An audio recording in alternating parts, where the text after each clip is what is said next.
Welcome to Pod Studio, level up your fluency from trending topics. Today we are going to talk about Microsoft Copilot, Enterprise AI Productivity. Welcome back to the deep dive. Today we are really getting into something huge, Microsoft Copilot. Yeah, it's everywhere, isn't it? The name, the buzz. Exactly. But we've got sources that let us go way beyond the marketing gloss. We're aiming for the actual blueprint. Right, the tech underneath, what it really does for you, and crucially, the security side. How safe is it with your data? That's the mission today. Extract that core knowledge so you can actually evaluate this thing strategically, not just a feature list. We're talking architecture, the security setup, and what hurdles you might face rolling it out if you're in an enterprise setting. So first things first, what is Copilot, fundamentally? The sources frame it as an AI companion. Which is a good way to put it, I think. It's generative AI, but baked right into the tools you already use every day. Okay, so it helps with complex stuff, things that take time. Yeah, but crucially, and the sources stress this, you're still in charge. Assist it to digest. But the final say, the final output, that's on the user. That idea of shared control, that feels really important to grasp from the outset. Okay, segment one, the engine room.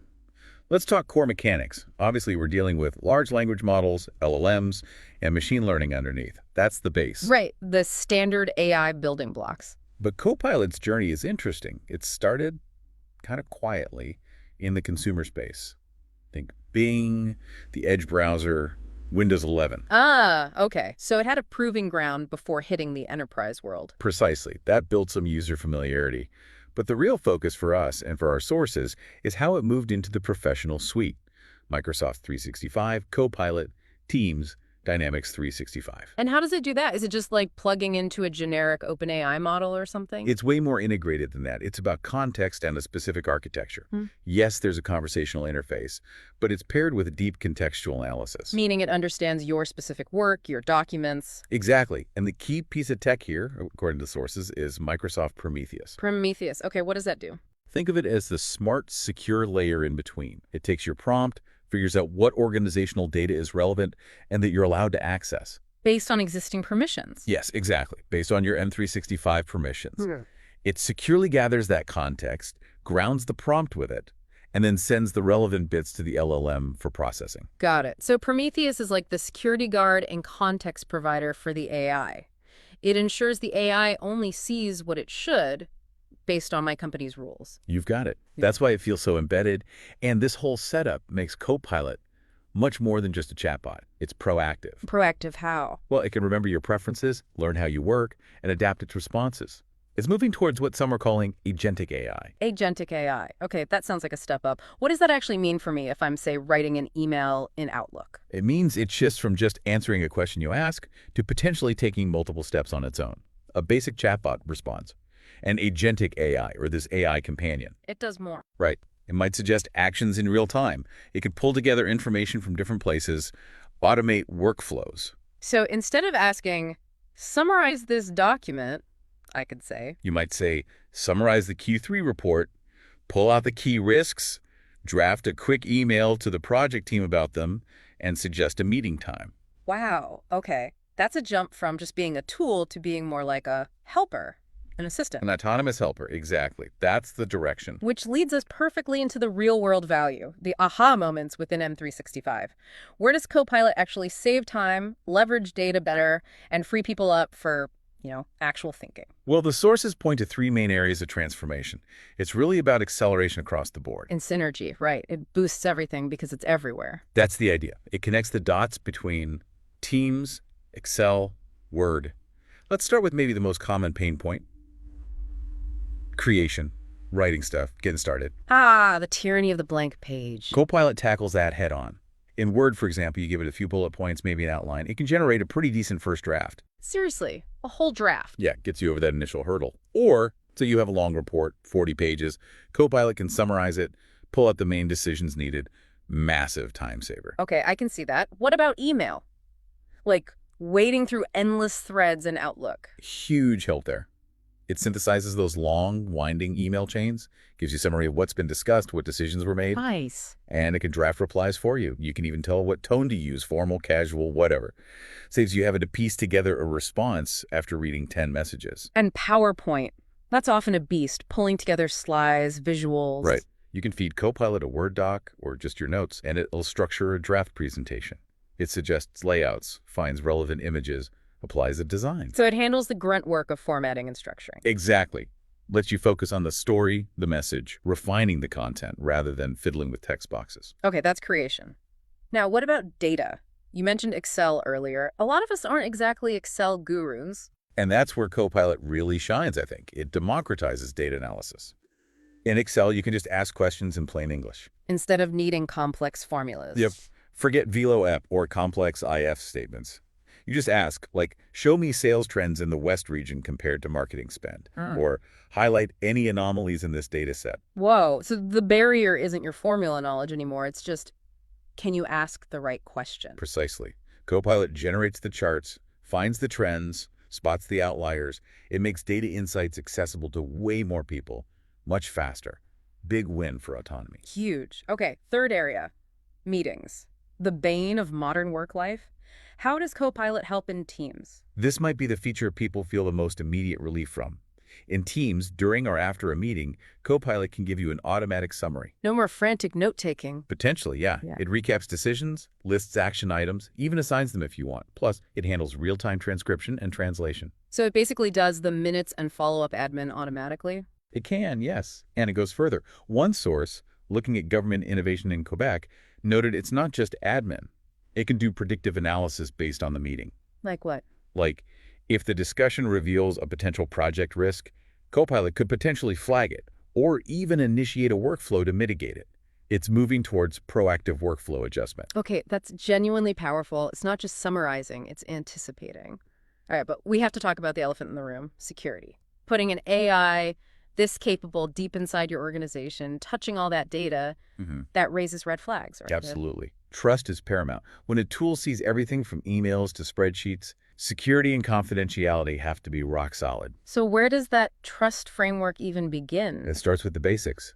Compliance. AI systems have to meet regulations like GDPR, the upcoming AI Act in Europe. That's table stakes. And then beyond compliance. The trend is towards proactive defense. Things like privacy by design, building security in from the start, and also adversarial defense. Adversarial defense, like protecting against attacks. Sort of. It involves training or constraining the AI models to make them harder to trick or manipulate. Think about prompt injection attacks. Where someone tries to feed the AI a sneaky command hidden in data to make it leak info. Exactly. So you build defenses against that.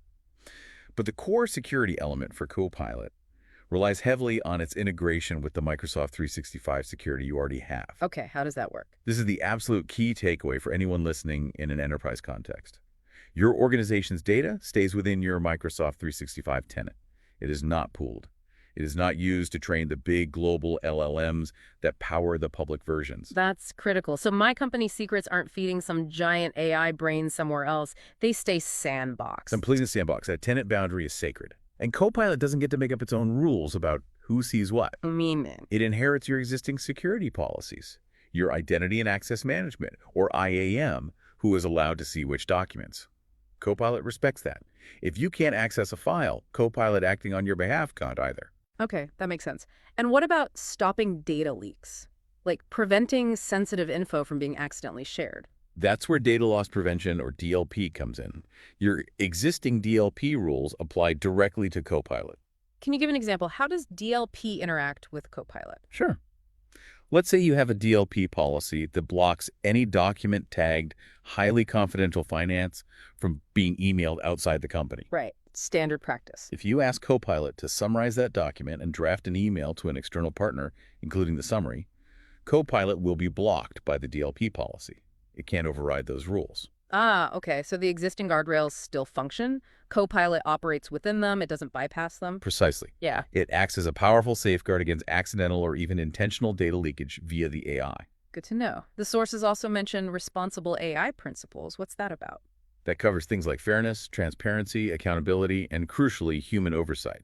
Microsoft has built-in filters to try and limit biased or inappropriate outputs. But it's not perfect, right? AI can still get things wrong or generate weird stuff. Absolutely not perfect, which is why human oversight is non-negotiable. The user must review Copilot's output.